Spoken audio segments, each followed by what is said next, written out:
नमस्कार दोस्तों, स्वागत है हमारे इस यूट्यूब मंच पर। आज हम लोग मई महीने का जो प्रतियोगिता दर्पण है उसका सारांश करेंगे।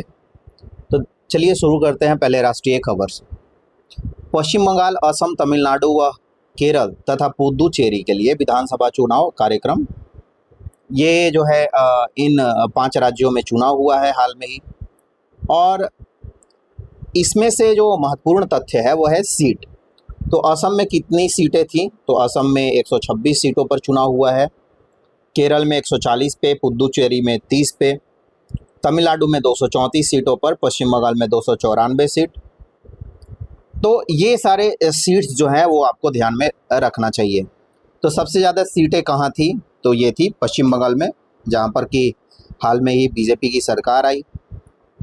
अब है कि सिर्फ पश्चिम बंगाल में 2 चरण में मतदान हुआ और सारे जगहों पर एक ही चरण में मतदान हुआ 9 तारीख को,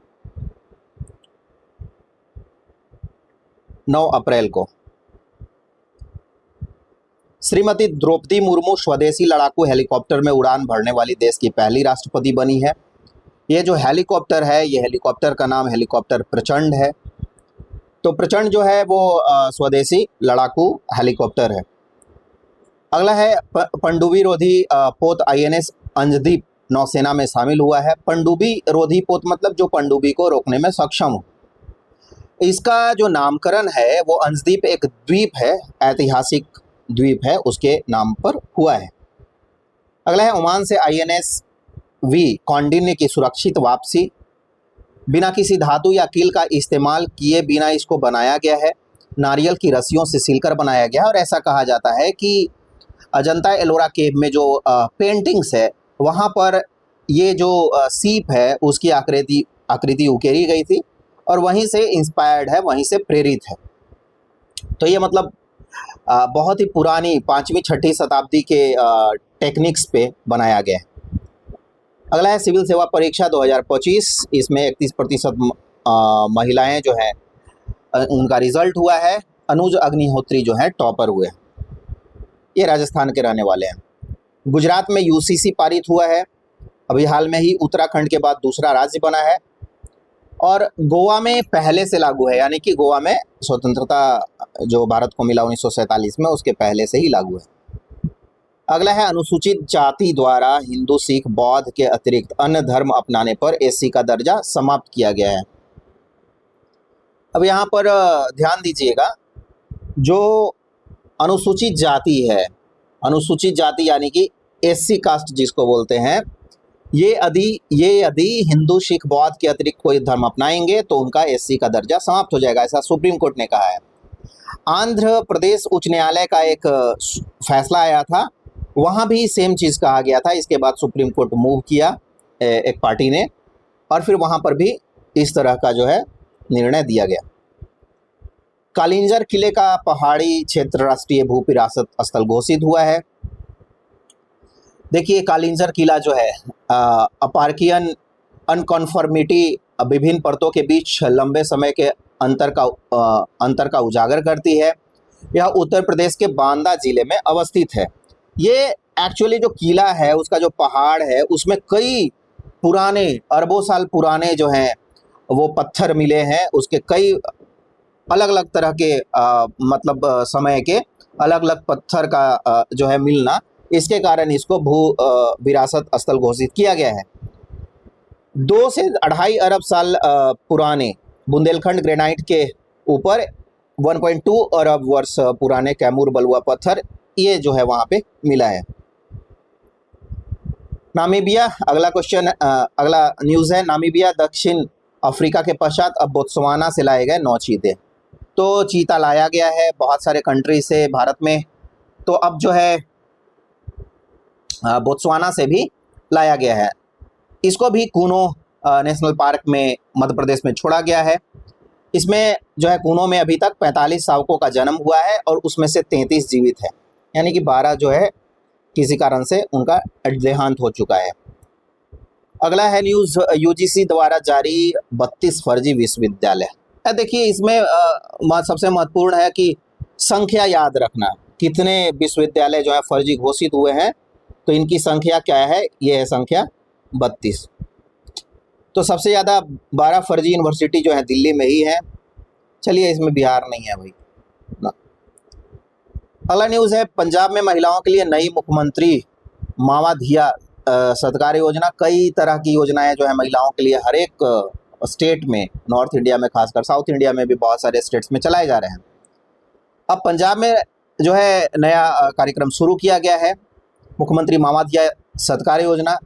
इसमें साधारण महिलाओं को 1000 एवं एससी महिलाओं को 1500 रुपये प्रति महीना दिया जाएगा। चूँकि एससी आबादी जो है औसतन पंजाब में बहुत ज़्यादा है, तो देखते हुए, और अभी हाल में पंजाब में चुनाव भी है आने वाले दिनों में, तो उसको देखते हुए शुरू किया गया है। 9300 करोड़ का प्रावधान किया गया है 9300 करोड़ इसके तहत। INS सुनैना, ये जो है दूसरा IOS सागर पहल के तहत INS सुनैना को लाया गया है। अब चलते हैं अंतर्राष्ट्रीय खबर की तरफ। अभी आपको पता होगा नेवी में बहुत सारे जो है लड़ाकू पोत जो है लाए गए हैं। पनडुब्बी पोत है, पनडुब्बी रोधी पोत है, तो इसको एक बार थोड़ा सा देख लीजिएगा। अंतर्राष्ट्रीय खबर में पहला खबर जो है वो है, ईरान पर अमेरिका व इजराइल के हमले से वैश्विक अर्थव्यवस्था पर संकट के बादल अभी जो है ख़त्म भी हो गया जब हम इस वीडियो को कर रहे हैं। 28 फरवरी 2026 से शुरू हुआ था। अब इसमें ऑपरेशन जो चला है इसको ध्यान में रखना है। USA के द्वारा जो ऑपरेशन चलाया गया था उसका नाम था ऑपरेशन इपिक फरी, और इजराइल के द्वारा जो ऑपरेशन चलाया गया है इसका नाम है ऑपरेशन राइजिंग लायन, और जो ईरान के द्वारा जो चलाया गया है वो ऑपरेशन प्रोमिस है। अब आगे चलते हैं, ऑपरेशन एपेक फ्री और राइजिंग लायन याद रखिएगा। ईरान ने भी कतर, बहरीन, सऊदी, UAE को निशाना बनाया, क्योंकि ईरान का जो मिसाइल का क्षमता है वो अमेरिका तक तो पहुंचेगा नहीं, तो वो इजराइल को निशाना बनाता है, या फिर कतर, बहरीन, सऊदी, जहां पर कि अमेरिकन बहुत सारे बेसेज हैं उसको निशाना बनाता है। अब हरमुज स्ट्रेट जो है वो महत्वपूर्ण है, और हरमुज स्ट्रेट जो है ये पता ही होगा ईरान और ओमान के बीच में स्थित है। अब ये हरमुज जो स्ट्रेट है ये बंद होने से भारत में गैस और तेल का संकट हो गया था। बीच में आपने देखा भी होगा कि गैस जो है, गैस का किल्लत दिखाया जा रहा था अखबारों में और सभी जगह पे। इसका कारण है ईरान का परमाणु कार्यक्रम एवं यूरेनियम इनरिचमेंट। अब यूरेनियम इनरिचमेंट क्या है? धीरे धीरे यूरेनियम को इनरिच किया जाता है और उसे परमाणु बम बनाया जाता है। तो अमेरिका का कहना है कि भाई हम किसी भी सूरत में परमाणु बम जो है ईरान के हाथों में, और ये सेम चीज़ इजराइल का भी कहना है, हम नहीं स्वीकार करेंगे। इसके बाद एक और भी वायुयान जो लड़ाकू फाइटर एक जेट है, इसका नाम है B-2B, जो काफ़ी न्यूज़ में था। ये B-2B जो है ये स्टील्थ एयरक्राफ्ट है, यानी कि ये डिटेक्ट नहीं होता है रडार पे, और ये अमेरिका से चलता था और बम गिराता था ईरान के ऊपर में। तो ये सब चीज़ ध्यान देना है। अगला है राष्ट्रीय स्वतंत्र पार्टी के युवा नेता बालेंद्र शाह। इनका पार्टी का नाम याद रखना है, ये है RSP। तो राष्ट्रीय स्वतंत्र पार्टी जो है इसके नेता हैं बालेंद्र शाह, नेपाल के नए PM बने हैं, पहले काठमांडू के मेयर थे। तो इन्होंने KP शर्मा ओली को हराया है डायरेक्टली। 275 में RSP को 182 सीट मिला है, सीधे सीधे बहुमत। नेपाली कांग्रेस को 38 सीट मिला है, यहाँ पर देख सकते हैं। और नेपाली कम्युनिस्ट पार्टी जो काफ़ी दिन तक सत्ता में रही वहाँ पर, उसको 17 सीट मिला है। KP शर्मा ओली को बालेंद्र शाह ने 40,000 मतों से हराया। ये KP शर्मा ओली जो भारत के खिलाफ में लगातार बयान देते रहते थे। अगला है, फिनलैंड के राष्ट्रपति अलेक्जेंडर स्टब की भारत यात्रा हुआ है, और PM पेटेरी आर्पो भी फरवरी में AI समिट में भाग लेने आए थे। और ये जो रायसीना डायलॉग हुआ था, रायसीना डायलॉग जो है 2015 से हो रहा है, 2015-16 से, ये जो है ORF कराता है। ORF ऑब्जर्वर रिसर्च फाउंडेशन एक थिंक टैंक है। तो यहाँ पर आप देखिए, इसी से जुड़ा हुआ न्यूज़ है। 11वां रायसीना संवाद नई दिल्ली में संपन्न हुआ है। इसमें इसी फिनलैंड के जो राष्ट्रपति हैं अलेक्जेंडर स्टब, ये इसके मुख्य अतिथि थे। तो ये ध्यान में रखना है। अब ये जो रायसीना डायलॉग हुआ, संवाद हुआ, इसका थीम क्या था? तो संस्कार, अभिकथन, सामंजस्य, उन्नति, ये जो है इसका थीम था। वो आरएफ द्वारा आयोजित होता है, वो मैंने आपको बता दिया। ये थीम इसका याद रखिएगा। कनाडा के पीएम मार्क कार्नी की भारत यात्रा हुई है। कनाडा और भारत में लगातार बहुत ज़्यादा जो है दुराव देखा जा रहा था पिछले कुछ वर्षों में। खालिस्तानी मूवमेंट वहाँ पर प्रश्रय दिया जा रहा था। इसके कारण अब है कि सीईपीए में 2026 के अंत तक अंतिम रूप देने का निर्णय हुआ है। कॉम्प्रिहेंसिव इकोनॉमिक पार्टनरशिप एग्रीमेंट जो होता है सीईपीए, उसको लेके कनाडा की कैमेको यूरेनियम की आपूर्ति करेगी। ये जो कैमेको है एक कंपनी है, ये जो है हमारा यूरेनियम का यहाँ से आपूर्ति होगा। कनाडा जो है ये बहुत यहाँ पर यूरेनियम है और ये जो यूरेनियम जो है सेल भी करती है। शायद सेकेंड लार्जेस्ट कनाडा जो है अभी प्रोडक्शन करती है यूरेनियम का। हथियारों की खरीद में यूक्रेन के पश्चात भारत का दूसरा स्थान। तो पहला स्थान जो है सिपरी का जो रिपोर्ट आया है उसमें उसमें जो है हथियार खरीद को लेके वो यूक्रेन को दिया गया है। यूक्रेन सबसे ज़्यादा हथियार क्यों खरीद रहा है? क्योंकि 2022 के बाद में लगातार 4 वर्षों से युद्ध में फंसा हुआ है। हथियारों की वैश्विक निर्यात अगर देखेंगे तो इसमें जो है 42% जो है अकेले यूएसए कर रही है और 38,424 आपने देखा भी होगा रक्षा बजट में कि भारत भी अब हथियारों का जो है निर्यात कर रहा है या फिर रक्षा जो उपकरण होते हैं उनका निर्यात कर रहा है। फ्रांस जो है हथियारों के वैश्विक निर्यात में इसका जो है 9.8% स्टेक है और अभी पता भी होगा राफेल जो है वो फ्रांस से ही आया है और पुनः राफेल जो है 114 के आसपास में पुनः फ्रांस मंगाया जा रहा है। इटली में न्यायिक सुधारों के लिए कराए गए जनमत संग्रह में जॉर्जिया मेलोनी सरकार की पराजय हुई है। यहाँ पर जॉर्जिया चाह रही थी कि न्यायिक सुधार के लिए कोशिश किया जाए तो जनमत संग्रह हुआ, ठीक है। अब जनमत संग्रह हुआ तो इसमें जॉर्जिया मेलोनी को लोगों ने उनके द्वारा जो न्यायिक सुधार के लिए प्रयास किए जा रहे थे उसको स्वीकार कर दिया। टेले डेंसिटी, देखिए कितने लोगों के पास में किस स्टेट में कितना मोबाइल है उसको टेले डेंसिटी बोलते हैं। ट्राई कहता है जो भारत की रेगुलेटरी टेलीकॉम रेगुलेटरी अथॉरिटी है ऑफ इंडिया कि 100 में 91.74 लोगों के पास में मोबाइल है। एक्चुअली में ये डेटा ऐसे समझ में नहीं आएगा क्योंकि एक व्यक्ति के पास में 2-2 3-3 सिम है तो उसके अनुसार से ऐसा माना जाता है इतना प्रतिशत। नहीं, इतना प्रतिशत है नहीं एक्चुअली। बिहार में सबसे कम टेले डेंसिटी जो है वो पूरा भारत में है। यहाँ पर 61.88% लोगों के पास में मोबाइल है, यानी कि सिम है, सिम से ये लोग मोबाइल देखते हैं।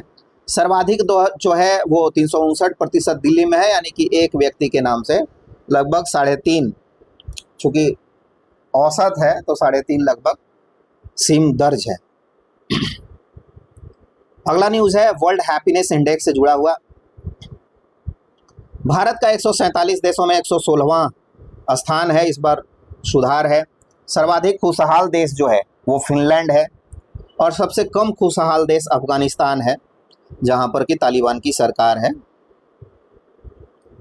अगला न्यूज़ है ईरान द्वारा 1-1 करोड़ रियाल के करेंसी नोट जारी किए गए हैं। ये क्यों किया गया है? देखिए ऐसा ही हुआ था फर्स्ट और सेकेंड वर्ल्ड वार जब हुआ था जर्मनी में, तो वहाँ अब ये क्यों किया गया है? क्योंकि जो रियाल है उसका वैल्यूएशन बहुत कम हो गया। तो 1 करोड़ रियाल के लिए 1 करोड़ रियाल अगर आपके पास रहेगा तो उसका $6-7 यानी कि लगभग 600-700 रुपये के आसपास में उसका वैल्यूएशन है, मूल्य है। तो इसके कारण जो है 1-1 करोड़ का रियाल का करेंसी नोट जारी करना पड़ा है। तो ये थोड़ा इंटरेस्टिंग है। नीति आयोग के राजकोषीय स्वास्थ्य सूचकांक में ओडिशा प्रथम पायदान पे है और इसमें जो बिहार का स्थान है वो 12वां है। तो बिहार का भी याद रखना है, उड़ीसा का भी याद रखना है। ये नीति आयोग के द्वारा राजकोषीय स्वास्थ्य सूचकांक जो जारी किया जाता है उससे संबंधित है। आयुष्मान भारत के तहत अस्पतालों का विस्तार किया गया है। 2026 के अंत तक 36,229 अस्पताल जो है इसे रजिस्टर्ड किए गए हैं। यहाँ पर आप आयुष्मान कार्ड लेकर जाते हैं तो आपका आयुष्मान कार्ड में जो भी बेनिफिट्स है वो मिलेगा। पीएम किसान सम्मान निधि की 22वीं किस्त जारी की गई है और ये जो है 18,640 करोड़ रुपए जो है ट्रांसफ़र हुआ है इसके तहत। कितना किसान इसमें रजिस्टर्ड हैं, तो 9.32 करोड़ किसान जो हैं इसमें रजिस्टर्ड हैं अभी। तो बिहार में जो है इससे जुड़ा हुआ एक और तथ्य है कि 3,000 रुपये बिहार भी देना प्रतिवर्ष शुरू किया है और 6,000 2,000 करके 3 बार केंद्र सरकार देती है। यानी कि बिहार में अब किसान सम्मान निधि 9,000 रुपये मिलते हैं, 6,000 केंद्र सरकार और 3,000 राज्य। नारियल उत्पादन में भारत का विश्व में पहला स्थान है, क्योंकि नारियल के लिए जो क्लाइमेट होना चाहिए वो यहाँ पे है और कोस्टल एरिया भी है इंडिया के पास में। वैश्विक उत्पादन में 30.7% योगदान जो है भारत अकेले करता है और पूर्व अग्रणी राष्ट्र जो है इंडोनेशिया था, जिसको भारत ने पीछे छोड़ दिया। औद्योगिक विकास को गति प्रदान करने के लिए भव्य योजना। अब भव्य का जो फुल फॉर्म है वो यहाँ देखना है, भारत औद्योगिक विकास योजना, ये जो है भव्य है। भारत औद्योगिक विकास योजना, ये जो भव्य है।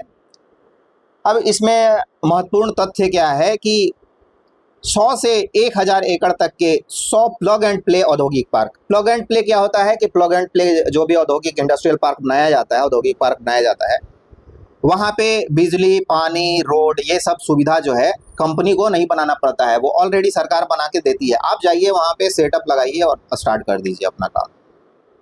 तो ऐसा 100 से 1,000 एकड़ तक के 100 प्लग एंड प्ले औद्योगिक पार्क बनाना है। बिहार में भी बन रहा है कई जगह पे। 33,600 करोड़ रुपए स्वीकृत किए गए हैं इसको लेकर केंद्र सरकार के द्वारा। उत्कृष्ट प्रदर्शन के लिए बीसीसीआई का नमन पुरस्कार मिला है। किसको किसको मिला है? तो पुरुष में शुभमन गिल और महिला में स्मृति मंधाना को मिला है। अब चलिए जो है महत्वपूर्ण ऑस्कर से संबंधित, तो देखिए ऑस्कर पुरस्कार जो है इसमें सर्वश्रेष्ठ फिल्म का जो पुरस्कार मिला है इस बार वो वन बैटल आफ्टर अनदर को मिला है और ये सबसे ज़्यादा इस मूवी ने पुरस्कार जीता है, 6 या 7, देख लीजिएगा एक बार आप। निर्देशक जो है इसके पॉल थॉमस एंडरसन है। तो निर्देशन में भी जो पुरस्कार मिला है वो इसी मूवी को मिला है। इसके निर्देशक जो है पॉल थॉमस एंडरसन है। सर्वश्रेष्ठ अभिनेता का जो पुरस्कार मिला है वो सिनर्स फिल्म में माइकल बी जॉर्डन के द्वारा जो अभिनय किया गया उसके लिए मिला है। सर्वश्रेष्ठ अभिनेत्री का पुरस्कार जेसी बकले को मिला है हैमनेट फिल्म के लिए। बाफ्टा में हैमनेट को पुरस्कार भी मिला था। भारत की आधिकारिक प्रविष्टि जो है, भारत जो है भेजा था जिस मूवी को, उसका नाम है होम बाउंड, और ये जो है अंतिम जो टॉप सूची में शामिल नहीं हो सकी थी और बाहर हो गई थी। अगला है ज्ञानपीठ पुरस्कार। ये मिला है तमिल कवि एवं गीतकार वैरामुथु रामासामी। तो देखिए जहाँ पे चुनाव होता है उसके लोगों को बहुत सारा राष्ट्रीय पुरस्कार दिया जाता है। तो तमिलनाडु में भी चुनाव था, तो इसको इस तरीके से भी आप याद रख सकते हैं। और पद्मश्री, पद्म भूषण और पद्म विभूषण, भारत रत्न वगैरह भी चुनाव के ठीक पहले मिलता है। जो राज्य का चुनाव होगा वहाँ थोड़ा ज़्यादा दिया जाता है। जैसे इस बार बिहार के 3 लोगों को मिला था, पिछले बार भारत रत्न भी मिल गया था एक व्यक्ति को। अब इसमें है कि तीसरे तमिल साहित्यकार हैं जिनको ज्ञानपीठ पुरस्कार मिला है। प्रथम ज्ञानपीठ पुरस्कार जो है जी शंकर कुरूप को मिला था, ये मलयाली लेखक थे। अब 2025 का सरस्वती सम्मान हम लोग देखेंगे। सरस्वती सम्मान जो है ये भी लिटरेचर से ही संबंधित है। एक मिनट। तो ये जो मिला है राम कुमार मुखोपाध्याय को, ये बांग्ला साहित्यकार हैं। नाइटहुड पुरस्कार जो है नटराजन चंद्रशेखर को मिला है। साहित्य अकादमी पुरस्कार जो कि महत्वपूर्ण है हम लोगों के लिए, तो इसमें हिंदी और मैथिली महत्वपूर्ण है। हिंदी, हम लोग हिंदी भाषी हैं इसलिए, और मैथिली चूँकि हम लोग बिहार में रहते हैं। तो हिंदी के लिए मिला है जीते जी इलाहाबाद, ममता कालिया का जो है एक बुक है। और मैथिली में मिला है धाती पात्र संगाम के लिए महेंद्र झा को, इसमें झा लिखना छूट गया था, तो महेंद्र झा को मिला है धात्री पात्र संगाम। तो ये दोनों महत्वपूर्ण है। हॉकी इंडिया सर्वश्रेष्ठ खिलाड़ी का पुरस्कार हार्दिक सिंह को मिला है, मतलब पुरुष में, और महिला में मिला है नवनीत कौर को। WTO मंत्री स्तरीय सम्मेलन जो है कैमरून में हुआ था, वहाँ एक जगह है याउंडे, उस जगह पे हुआ था। अब विश्व वन्य जीव दिवस जो है मनाया जाता है 3 मार्च को। 3 मार्च 1972 को एक कन्वेंशन हुआ था, उसके बाद में ये मनाया जाता है। 15 मार्च को विश्व उपभोक्ता दिवस मनाया जाता है। 20 मार्च को विश्व गौरैया दिवस और 22 मार्च को 1912 से इसी दिन बिहार अलग हुआ था, तो इसलिए बिहार दिवस मनाया जाता है। अंतर्राष्ट्रीय फिल्म महोत्सव जो है दिल्ली में मना इस बार, मतलब भारत के किस शहर में, तो दिल्ली में मना। उद्घाटन फिल्म था ओलिवर लक से। अब ब्रज प्रहार जो है भारत और अमेरिका के बीच का सैन्य युद्धाभ्यास है। धर्म गार्जियन जो है भारत और जापान के बीच का है। लामितिये जो है भारत और सेशेल्स के बीच में है। ये सब युद्धाभ्यास है। ककाडू जो है बहुराष्ट्रीय है, ये जो है ऑस्ट्रेलिया में हुआ था इस बार। भारत की ओर से ककाडू में शामिल कौन हुआ, कौन सा युद्धपोत, तो INS नीलगिरी। अगला है रणजी से जुड़ा हुआ खबर। ये भी बहुत महत्वपूर्ण है, क्योंकि देखिए रणजी में पहली बार जो है ऐसा हुआ है कि जम्मू कश्मीर जो है जीती है। तो जम्मू कश्मीर ने किसको हराया, कर्नाटक को, और इसके प्लेयर ऑफ द सीरीज बने हैं आकिब नबी। मुंबई के आरो डेंगल, ये जो है आरो डेंगल जो है 93वें ग्रैंड मास्टर बने हैं चेस के। अभी आप देखिएगा कि पिछले 4-5 साल में लगातार 70 से इतना पहुंच गया, मतलब 93-94 पहुंच गया। तो हर साल में पता नहीं कितने बार ये लोग करा रहे हैं कि 5 साल में 20-20 ग्रैंड मास्टर जो है ये लोग ला रहे हैं। तो 93वां ग्रैंड मास्टर जो है गुवाहाटी के मयंक चक्रवर्ती बने हैं। एक मिनट, मुंबई के आरो डेंगल जो है 93वें ग्रैंड मास्टर बने हैं, और आरो डेंगल जो है 93वें बने हैं, और 94वें जो है वो गुवाहाटी के मयंक चक्रवर्ती बने हैं। डुप्लांटिस ये बहुत ही फेमस व्यक्ति हैं। अगर पोल वॉल्ट का नाम आएगा, पोल वॉल्ट मतलब एक खेल है, बड़ा सा एक जो है डंडा वॉल्ट जो है रखा जाता है और उससे बहुत ही ऊंचाई पर कूदा जाता है। तो डुप्लांटिस जो है पोल वॉल्ट में 15वीं बार विश्व रिकॉर्ड इन्होंने बनाया है। अगला है वर्ल्ड इंडोर एथलेटिक्स चैंपियनशिप 2026। ये जो है पोलैंड के टोरुन में हुआ है, और सबसे ज़्यादा USA जो है 18 पदक इसमें जीती है इंडोर एथलेटिक्स। और 22वां संस्करण जो है उड़ीसा के भुवनेश्वर में किट यूनिवर्सिटी के प्रांगण में होगा, प्रस्तावित है। अगला चलिए, ये जो है महत्वपूर्ण है, यहाँ से सवाल आने की संभावना है। भारत तीसरी बार ICC T20 विश्व कप विजेता जो है बनी है। न्यूजीलैंड को फाइनल में 96 रनों से हराया भारत ने। तो कौन सी बार बनी है, तो तीसरी बार। किसको हराया, तो न्यूजीलैंड को हराया। प्लेयर ऑफ द टूर्नामेंट जो है संजू सैमसन थे, और प्लेयर ऑफ द मैच जो है फाइनल मैच जसप्रीत बुमराह रहे हैं। सर्वाधिक रन जो है वो पाकिस्तान के प्लेयर हैं साहिबजादा फरहान, उन्होंने बनाया था 7 मैच में 383 रन, तो सर्वाधिक बनाया गया स्कोर है। सर्वाधिक विकेट जो है जसप्रीत बुमराह और वरुण चक्रवर्ती ने लिया है। दोनों ने 14-14 विकेट लिया है, और दोनों भारत के हैं। बैट्समैन पाकिस्तान का, उल्टा हो गया आजकल, उल्टा चल रहा है, पहले पाकिस्तान के लोग आगे रहते थे।